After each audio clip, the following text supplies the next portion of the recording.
강신주의 감정 수업 39번째 치욕 잔인한 복수의 서막.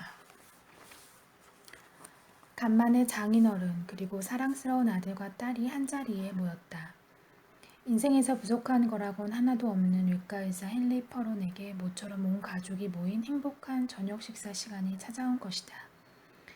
그런데 아내 로설린드가 잔뜩 겁을 먹은 표정으로 집에 들어선 것도 이 순간이었다.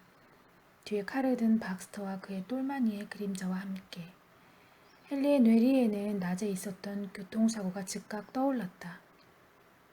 박스터를 대장으로 하는 불량배 3명에게 포위되었을 때 헨리는 자신이 가진 의학 지식으로 박스터를 궁지에 빠뜨린 적이 있었기 때문이다. 그렇게 헨리의 시도는 성공했고 폭력을 당한 위기는 무사히 넘겼었다. 그런데 지금 헨리는 뒤늦게 자신이 뒷골목 인간의 자존심을 건드린 것이 어떤 결과를 초래하게 되었는지를 깨닫고 있는 중이었다. 교통사고 현장에서 박스터 일당에게 포위되었을 때 헨리는 심각한 위기에 직면했었다. 두목 박스터는 헨리를 압도하고 있었던 것이다. 그때 의사였던 헨리는 박스터가 헌팅턴병을 앓고 있음을 간파한다. 헌팅턴병은 대뇌가 위축되어 생기는 불치병이다. 이 병이 심해지면 정상적으로 걸을 수도 없고 명료하게 말하거나 생각하지도 못하게 된다. 심지어 소변도 제대로 통제할 수 없고 남성의 경우 발기가 되지 않을 수도 있다. 한마디로 백치나 바보로 전락하는 무서운 병이다. 헨리가 이것을 알아보는 순간 바로 전세가 역전된 것이다. 의사 앞에서는 어떤 불량배도 유순한 환자로 변할 수밖에 없기 때문이다. 순발력을 발휘하여 의사로서의 포지션을 잡은 헨리 앞에서 박스터는 불치병 환자로 전락한 것이다. 결국 박스터는 자기 똘마니들이 보는 앞에서 환자가 되어 헨리에게 꼼짝 못하는 연약함을 드러내 보이고 만 것이다. 이 지점이 이언 맥큐언 소설 토요일에서 가장 극적인 장면이다. 사실 박스터는 헨리 퍼론이 의학 지식으로 자신을 압박했을 때 극도의 치욕감으로 위축된 것이다.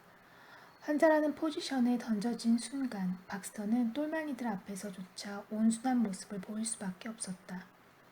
그렇지만 건달에게 이렇게 약점이 들통나는 건 결코 수용할 수 없는 치욕이었던 셈이다. 작가는 참혹한 복수를 꾀하도록 만든 박스터의 치욕감을 이렇게 묘사한다. 박스터로서는 자신이 약간의 모욕과 약간의 권력 남용에 속아 넘어갔다고 느끼는 것도 당연하다. 생각할수록 괘씸한 마음이 드는 것이다. 또 한 차례의 급격한 정신적 기상변화, 새로운 기분 전선이 다가오고 있는 것이다. 불안하다. 그는 혼잣말을 멈추고 퍼론에게 바짝 다가와서는 금속성 구취를 풍긴다. 이 구정물 같은 새끼, 박스터는 이렇게 내뱉더니 그의 가슴을 밀친다. 나를 갖고 놀아? 애들 앞에서? 내가 신경이나 쓸 것 같아? 그래, 너 아주 씹새끼야.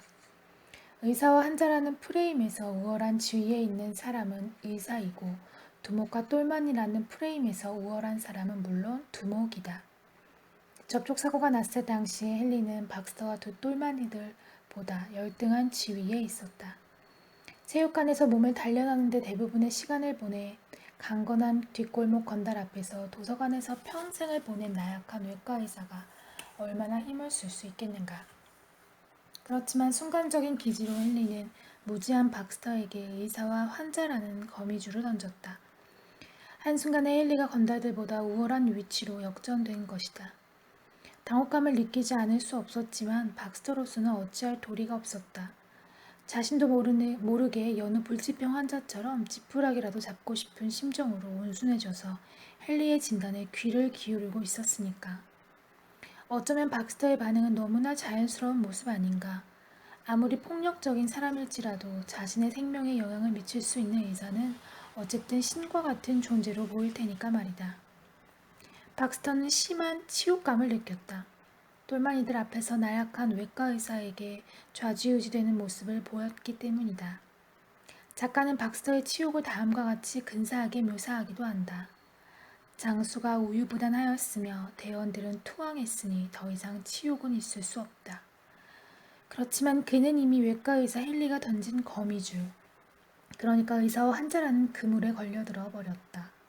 그러니 박스터는 거미줄에 걸린 나방처럼 몸부림을 칠 뿐 이미 그 구조에서 빠져나올 수는 없었다. 박스터는 분통이 터졌지만 헨리에게 욕지거리만 내뱉을 뿐이다. 물론 그렇다고 해서 박스터의 치욕이 해소되지는 않는다. 이제 스피노자의 도움으로 치욕에 대해 더 생각해 볼 차례다. 치욕은 우리가 타인에게 비난받는다고 생각되는 어떤 행동의 관념을 동반하는 슬픔이다. 스피노자가 말한 것처럼 치욕은 타인이 자신의 어떤 행동을 비난한다고 생각할 때 우리 내면에 발생하는 슬픈 감정이다. 그러니까 실제로 타인이 비난하지 않을 수도 있다.